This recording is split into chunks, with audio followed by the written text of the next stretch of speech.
Assalamualaikum warahmatullahi wabarakatuh. Saudara-saudaraku sebangsa setanah air, penyimak setia channel Bejo Donya Akhirat dimanapun Anda berada. Alhamdulillah pada kesempatan yang berbahagia ini bisa menyapa kembali saudara-saudaraku semua. Islam masuk ke Nusantara, kita harus tahu, karena banyak sekali narasi yang dibangun para kabir topologi. Awalu man ja'a fil Jawa ala tintasyarul Islam fawasadatul alawin, bimakna Baklawi ini. Jadi orang yang pertama masuk ke Nusantara, ke Jawa, yang menyebarkan Islam adalah Sadah Baklawi. Apakah benar demikian, saudara-saudara? Jadi fakta sejarah dengan fakta sejarah palsu. Fakta sejarah dengan fakta sejarah untuk menolak klaim sejarah palsu dari versi klan Ba'alwi. Masuknya Islam ke Nusantara adalah bagian penting dari sejarah bangsa Indonesia. Ini karena membawa nama Nusantara. Belakangan ini muncul narasi seolah-olah Islam pertama kali disebarkan oleh klan Ba'alwi atau Arab Hadramaut sejak abad ke-15. Narasi ini tidak sesuai dengan fakta sejarah yang tercatat dan riset para sejarawan, baik dari Indonesia maupun internasional. Catatan pentingnya, kedatangan kelompok Ba'alwi memang terjadi, tetapi secara besar-besaran baru berlangsung pada abad ke-18 dan ke-19, Exodus, yaitu setelah VOC atau Belanda menguasai jalur perdagangan dan mendatangkan mereka sebagai kapiten Arab. Makanya tersebar di seluruh Nusantara kapiten Arab dari Hadromi. Artinya mereka bukan pelopor Islamisasi Nusantara. Orang Nusantara sudah Islam sebelum Habib itu datang, gitu loh. Berarti apa? Mereka bukan pelopor Islam, berarti tidak sesuai dengan apa yang diakuisi mereka, kan begitu kan? Fakta sejarah yang sebenarnya, jejak tertua Islam di Nusantara ditemukan di wilayah pesisir utara Jawa dan Sumatera. Batu nisan Fatimah binti Maimun di Gresik bertarikh 1082 Masehi. Sementara batu nisan Sultan Malik As-Soleh Samudra Pasai bertarikh 1297 Masehi. Artinya Islam sudah menyebar sejak abad 11-13. Gitu loh. Abad 11-13 Masehi, ya, Islam sudah hadir di Nusantara, sudah menyebar. Islam menyebar melalui jalur perdagangan internasional. Para pedagang dan ulama dari Gujarat, Benggala, dan Persia membawa agama Islam ke pesisir Nusantara. Fakta ini disebutkan oleh Prof. Azumardi Asro, T.W. Arnold, dan Anthony Wright, bukan klan Ba'alwi ini. Terus sebelum Ba'alwi datang, kerajaan-kerajaan Islam Nusantara sudah kokoh berdiri.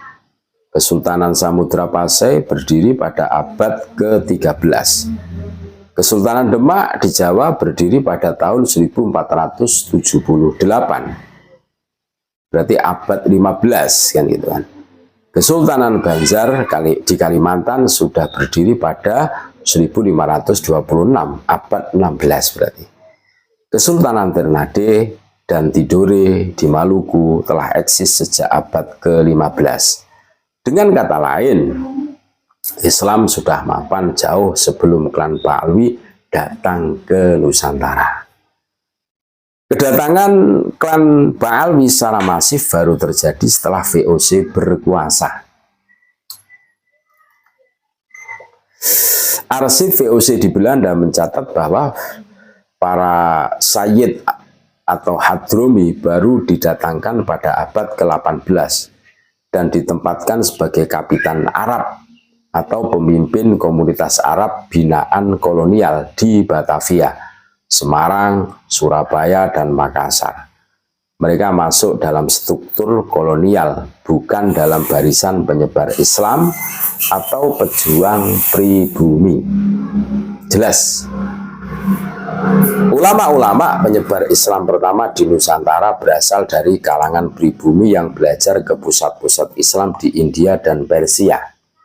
Tokoh-tokoh seperti Maulana Malik Ibrahim, Sunan Ampel, Sunan Giri, Maulana Ishak, Sunan Bunang merupakan wali dan ulama Nusantara yang memiliki jaringan ilmu dengan Gujarat, bukan dari Bangli. Kesimpulannya, Islam sudah hadir di Nusantara sejak abad ke-11 dan berkembang melalui jaringan perdagangan dan ulama pribumi yang terhubung dengan pusat-pusat Islam di India dan Persia. Kerajaan-kerajaan Islam di Nusantara, Samudra Pasai, Demak, Banjar, Ternate, Tidore, berdiri jauh sebelum klan Palwi mulai bermigrasi ke Indonesia. Kedatangan klan Palwi secara besar-besaran justru terjadi setelah VOC berkuasa, dan mereka ditempatkan sebagai kapitan Arab dan bahkan mufti Belanda, Usman bin Yahya itu loh. Dengan demikian,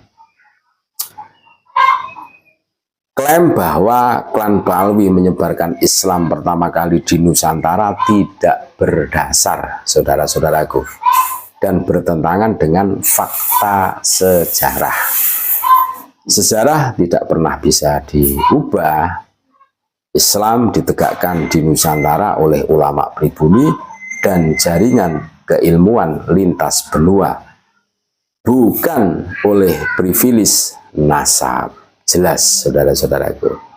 Nah, ini referensinya Az-Sumardi Azro, Jaringan Ulama Timur Tengah dan Kepulauan Nusantara abad 17-18. Anthony Wright, Southeast Asia in the Age of Commerce. T.W. Arnold, The Preaching of Islam. M.C. Wycliffe, A History of Modern Indonesia, Saint C. 1200. Slamet Muljana, Runtuhnya Kerajaan Hindu Jawa dan Timbulnya Negara-negara Islam di Nusantara. Arsip VOC, Algimin Recreative Den Haag. Nah, jelas, saudara-saudaraku. Mudah-mudahan bermanfaat dan menyadarkan kita semua bahwa yang menyebarkan Islam di Nusantara itu bukan klan Palwi. Jauh sebelum klan Palwi hadir di bawah VOC, Islam di Nusantara sudah mapan, saudara-saudaraku. Terima kasih. Mudah-mudahan bermanfaat. Assalamualaikum warahmatullahi wabarakatuh.